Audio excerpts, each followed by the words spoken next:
hear a science student inquiring about English courses at a university language centre. You now have 30 seconds to read questions 1 to 7.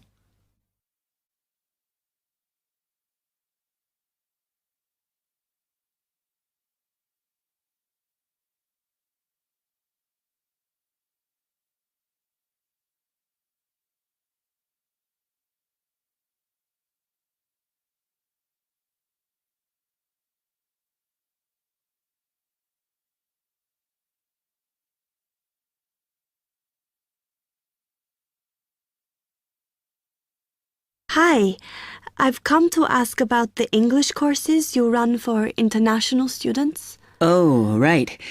I assume you're a student at the university. Yes, I've just started. Okay.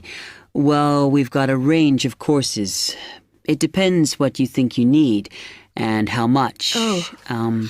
We can't run everything at the same time, though. So, for example, in this first term, we are just doing a writing course. I see. That sounds quite useful. What else is there? Some of the courses only run for single terms, and we tend to focus on what students have difficulty with. That means we don't usually do speaking courses, but next term you can do listening. Oh. That'll help you with lectures and things. Our provision is all based on what the majority of our international students need. So is everything term-based? There's nothing that you run all year?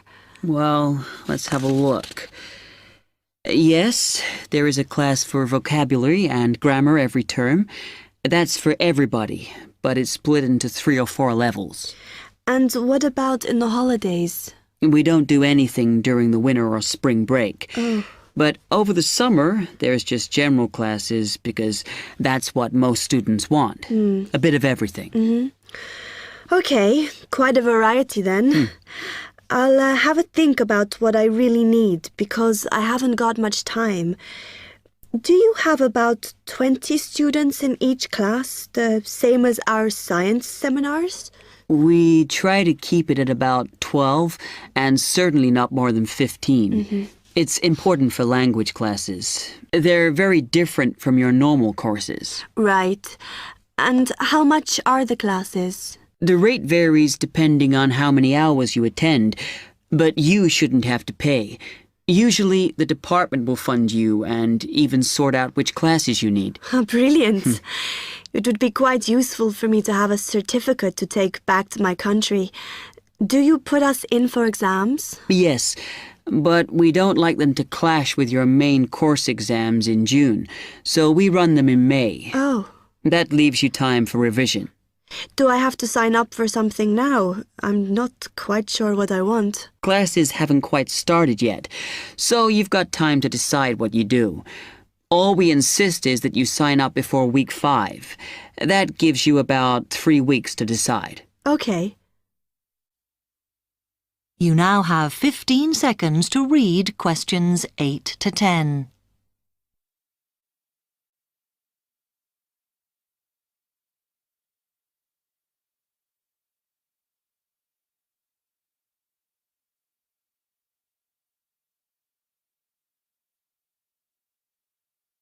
Then, when you've made up your mind, you need to come back here to the administration office to enroll. What do I need to bring with me when I enroll? My identity card, I guess. Yes, or your passport. Then you'll be given a registration form, which you'll have to show to the teacher when you have your first class. Okay. And should I ask my tutor about which classes I should do then? Yes. Then you get a note from him and give that to the desk when you register. Can I use the computers here as well? Yes. You'll be given a password when you go to your first class. So remember to bring a disk with you to save your work on, as you won't be allowed to save it on the hard drive. Okay. Will I need anything else? Dictionary? We've got loads of those here that you can borrow. But you'll need a notebook as we don't provide paper or files. Okay. Thanks.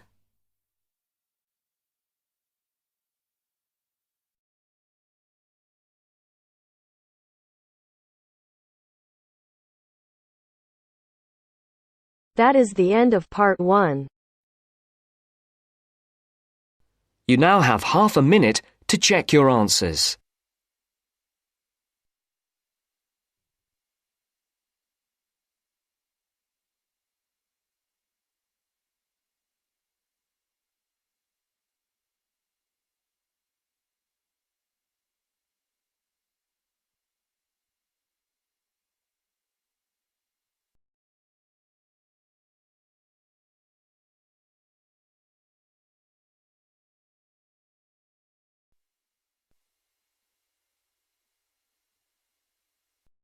Now turns to part 2. Part 2. You will hear an introductory speech to students at a summer school. You have 30 seconds to look at questions 11 to 14.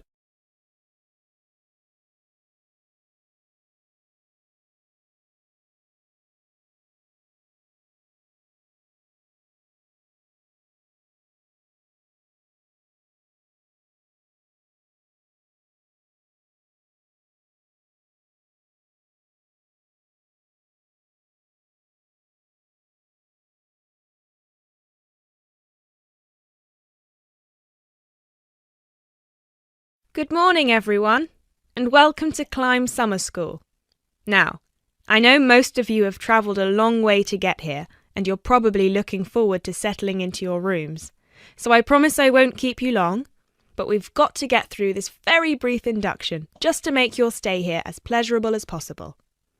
Now, as you can see, while we're located very close to the centre of London, we're actually quite cut off from the main road. And we've got plenty of space for our facilities and students. This was part of our founder's vision, Jasmine Climb, who thought that the best environment for teenage students would be a place that combines the comforts of a big cosmopolitan city with the beauty and serenity of a quiet, remote site.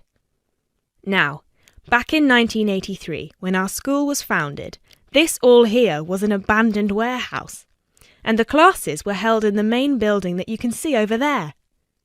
There were no trees, no conifers surrounding the property. There wasn't even a main gate.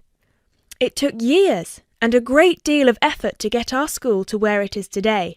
And I'm sure that if you take a look at page 34 in your brochures, where you can find a picture of what the school used to look like back then, you'll agree that the changes we've made are more than impressive. But it's not just the facilities that make Climb Summer School special, obviously, and I'm certain you already know this. Over the following 10 weeks, you'll receive an assortment of classes on a variety of topics, ranging from language, literature and poetry to creative writing, communication and project management.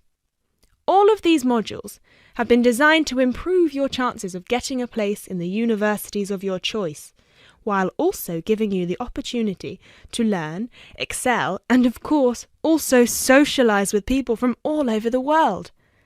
I can tell you, just among the 30 of you, we've got about 21 different nationalities. So what happens now? First of all, I'll be handing out a map of the premises for you to have a look at, and explaining where everything is. Once we're done here, you'll all be taken to your rooms where you can unpack and relax for a couple of hours. And later on, we'll be having our first activity of the day, a mix and match lunch in the main hall, where you'll have the chance to meet your new classmates. Later on in the afternoon, we'll be handing out your first project assignments and splitting you into teams. And tonight we'll be having our very first film night, starting with an early 20th century special.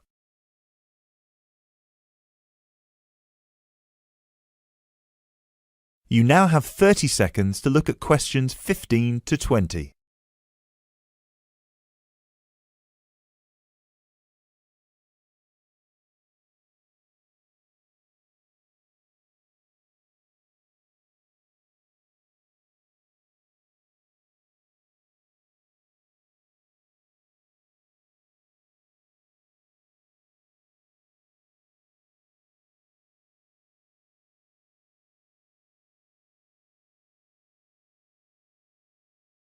So, let's get on with the map.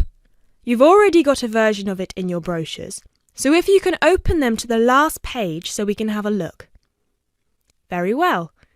As I showed you before, the actual school is right over there in the middle. That's where you'll be having most of your classes. Adjacent to it, you'll find the main hall, which is where we'll be hosting most events, such as today's lunch. On the left from the main building, you'll find a smaller building, which is where the accommodation and welfare offices are located. This is labelled as the garden office at the front, and it's easy to spot because it has a green door. Each of you is assigned to a different residence hall. We've got 3 residence halls in total, 1 on the left and 2 on the right. The one right next to the garden office is Ursula Hall, named after our founder's sister, while the other 2 are Peter Hall and William Hall. Now, as you can see, there are 3 more buildings to the left of the semicircle here, and 1 more building on the right-hand side, next to William Hall. So that one, which is shaped a bit like a dome, is the pavilion. This is where all your letters will be delivered, and in the basement floor you'll also find a laundrette. Please make sure you've got plenty of £1 coins, as you'll need one for the washing machine and another for the dryer. And that row of buildings on the left, the one closest to us here at the gate, is the canteen, where you'll be able to buy snacks as well as breakfast, lunch and dinner, on days when we don't have an event with food provided. The next one is the gym, which is open from 7 a.m. to 8 p.m. from Monday to Friday, and until 10 p.m. at the weekend. And the last building, right over there, is the study centre, where you'll find plenty of computers and books, as well as a great selection of DVDs and magazines that you can borrow with only a small refundable deposit of £5. Now, please remember to keep your student card with you at all times, as you'll need it to access most of these facilities. That is the end of part 2. You now have half a minute to check your answers.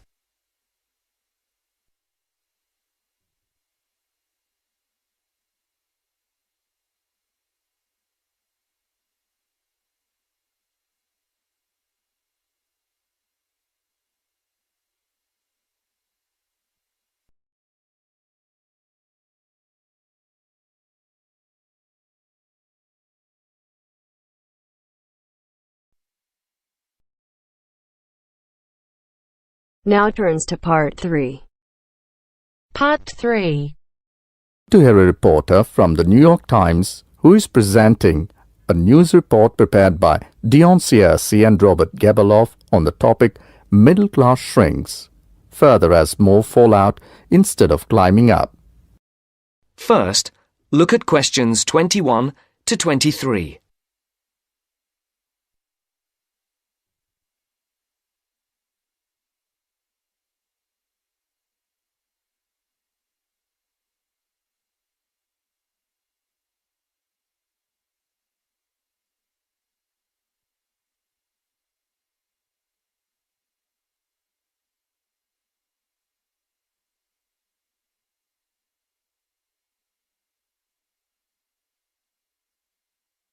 As you listen, answer the questions. The middle class that President Obama identified in his State of the Union speech last week as the foundation of the American economy has been shrinking for almost half a century. In the late 1960s, more than half of the households in the United States were squarely in the middle, earning, in today's dollars, $35,000 to $100,000 a year. Few people noticed or cared as the size of that group began to fall, because the shift was primarily caused by more Americans climbing the economic ladder into upper income brackets. But since 2000, the middle class's share of households has continued to narrow, the main reason being that more people have fallen to the bottom. At the same time, fewer of those in this group fit the traditional image of a married couple with children at home, a gap increasingly filled by the elderly. This social upheaval helps explain why the president focused on reviving the middle class offering a raft of proposals squarely aimed at concerns like paying for college education, taking parental leave, affording childcare, and buying a home.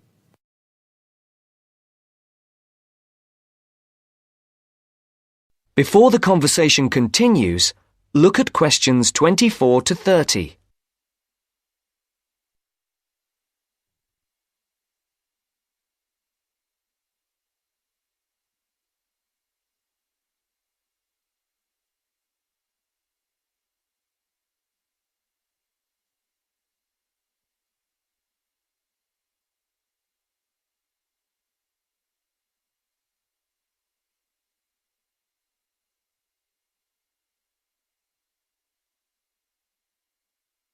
Now listen to the second part of the discussion.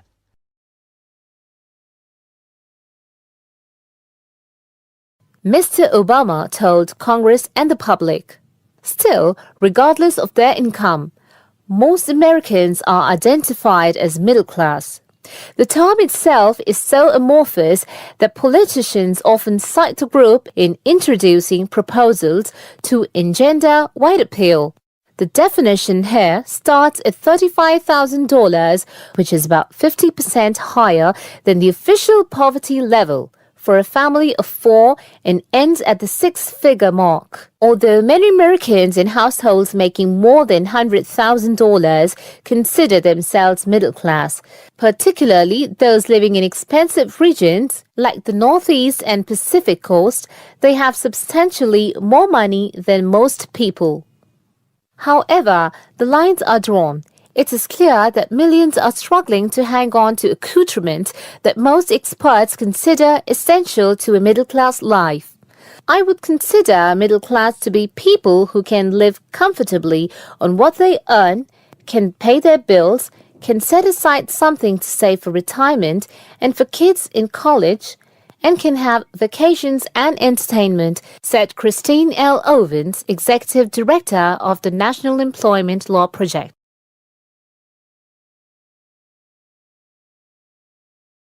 That is the end of part 3. You now have half a minute to check your answers.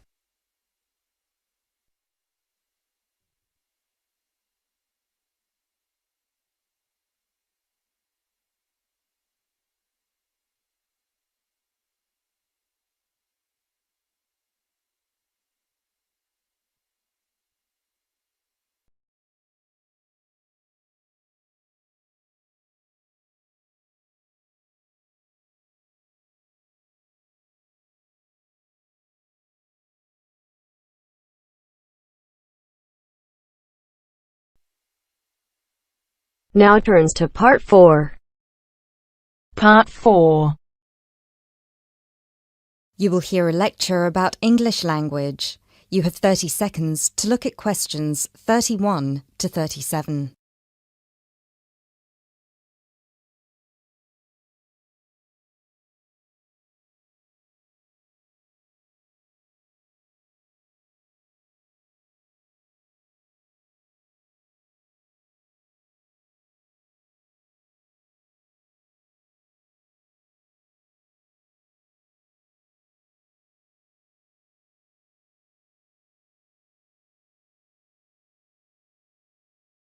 Those of you who were here last week will remember that we talked about the journey of the English language from its early Indo-European origins through to Old English, Middle English, and then to early and late modern English before it reached the form that it has today. Today, we will be continuing that theme by focusing on the future of the English language and all the places it might go from here. There are about 2.1 billion people around the world who can speak English. Out of these, only 400 million are native speakers, which means that 4 in 5 English speakers are non-natives. This is obviously quite an impressive number, considering that just 2 centuries ago, in 1801, there were only about 20 million speakers of English around the world, and languages like French and German were ahead of English in terms of how many people were using them. But what does it mean?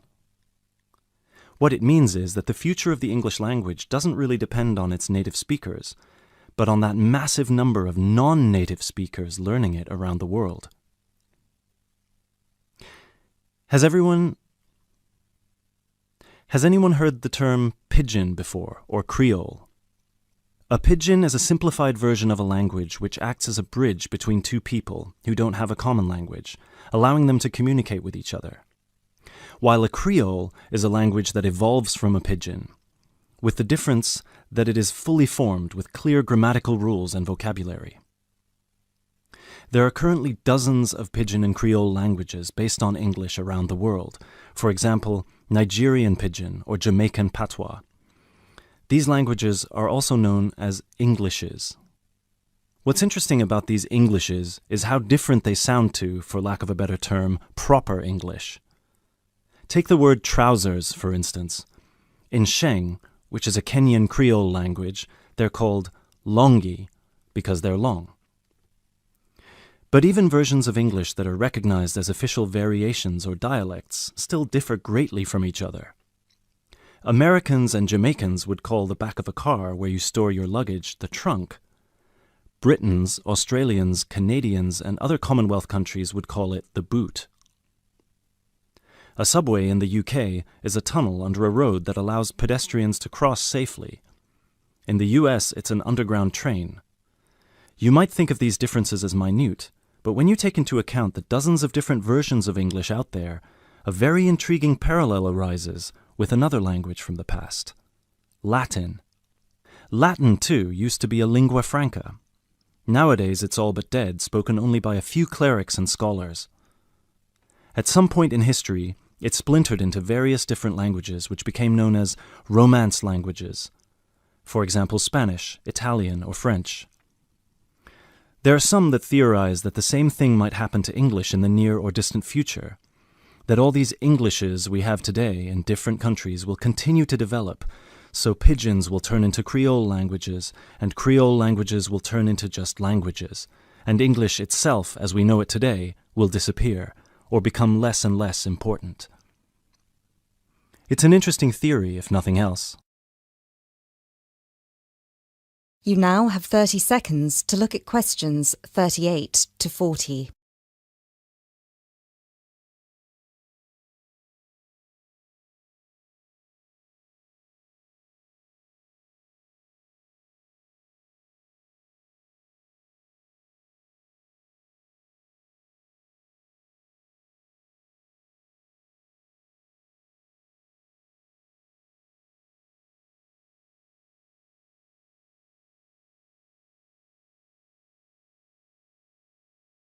It makes sense that as English grows in popularity, countries, especially those with a strong sense of identity and tradition, will develop their own versions of the language, marked by the idiosyncrasies of their culture. Just think of the contribution of dialects such as Jamaican or South African English. In the past 50 years alone, they've added about 25,000 words to the English language. Most of these related to a local context that wouldn't have existed in English before the spread of colonialism. In terms of numbers, just those are enough for a brand new language. There are some flaws to this theory too, however. While it's true that Latin and English have a lot of similarities in terms of how they developed, or have developed throughout history, there is one big difference. We currently live in an era of globalization. Today, you can be in India and stream an American film or TV series in seconds. You can be in Nigeria and listen to British music. You can be in Brazil and read a novel from an Australian author. Just a few centuries ago, this was unthinkable. So what's the other way that English could go? According to some experts, there's the possibility that it could maintain its status as the world's global language, but with a few differences. Already today, most conversations in English occur between non-native speakers. While many of these might be fluent, the majority probably only have an intermediate understanding of the language, devoid of the nuances, colloquialisms, and complex collocations that native speakers employ in their interactions. This means that over time, English could turn into some sort of world speak, the official lingua franca for the entire world, but in a simplified form. Some scholars have even started trying to develop that version of English by selecting the most useful words in the English vocabulary for non-native speakers to learn. Robert McCrum has compiled a comprehensive list of 1,500 words, for example, a version of English that he calls Globish. And what about traditional native speaker English? It might continue to exist, but lose its popularity, as the previous theory suggests. There are many more theories about the future of the English language, of course.